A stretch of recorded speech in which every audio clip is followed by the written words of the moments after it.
इतना कीमती अमृत लेकर के देवता आए, कोई ना कोई बात जरूर है। तो जरा विचार करो, जो स्वर्ग का जो अमृत है वो पान करने के बाद हमें स्वर्ग में अमर होकर के हम रहते हैं, फिर भी उसका कुछ समय सीमा बंधा है।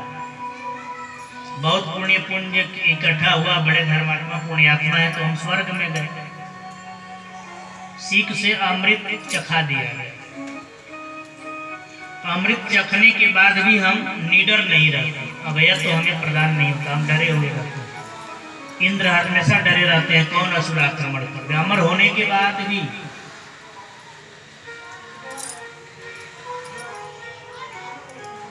छिन्ने पुण्यम मर्तलोकम विषम, जब तक पुण्य पुंज है स्वर्ग में तब तक वहां तो देवता लोग रखते हैं, और जब आपका पुण्य का खजाना समाप्त होता है वही देवता धक्का दे देता है, जाओ नीचे जाओ, तुम्हारा अब यहाँ पुनरपि जन्मम पुनरपि मरणम पुनरपि जननी जठरे से।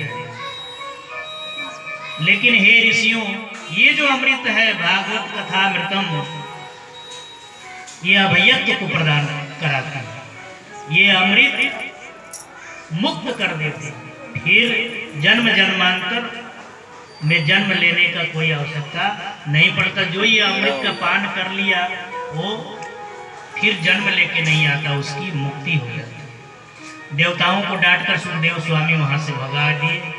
और हे ऋषियों, सुखदेव स्वामी परीक्षित को कथा यह सुना रहे। 7 दिनों में परीक्षित की मुक्ति हुई। सभी देवता आश्चर्यचकित हो गए, सभी ऋषि आश्चर्य में पड़ गए। यह भागवत की इतनी बड़ी महिमा है जो 7 दिन में श्रवण करने के बाद परीक्षित मोक्ष को प्राप्त हो गया।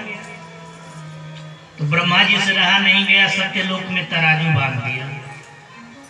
राज्यो मोक्षम तथा वीक्ष्य पुरा धातापि विस्मितः, पुरा धातापि विस्मितः, धाता जो ब्रह्मा उसमें आश्चर्यचकित हुए। सत्यलोक में तराजू बांधा, एक पलरे पर अन्य मुक्ति का साधन रखा, दूसरे पलरे पर भागवत को रखा। अपने प्रभाव के कारण भागवत ही भारी रहा।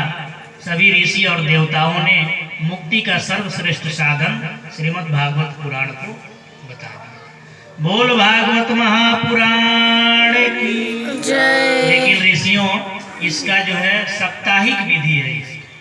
सर्वप्रथम सनत कुमारों द्वारा नारद जी को श्रवण कराया गया। जो सनत कुमार हैं, सनत सनंदन सनातन सनत कुमार, सौनकादि ऋषियों ने कहा कि हे गुरुदेव, नारद जी तो सदा प्रपंच से अलग रहते हैं, संसारिक प्रपंच में पढ़ते नहीं, पहली बात। दूसरी बात, एक जगह कहीं 2 घड़ी से ज्यादा टिकते नहीं। तीसरी बात, उनकी न कुटिया है न कोई रहने का घर है।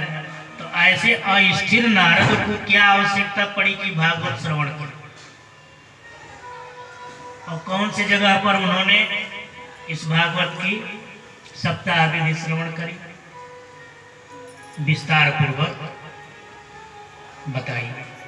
सूत जी ने कहा, हे ऋषियों, एक बार की बात है, विशालापुरी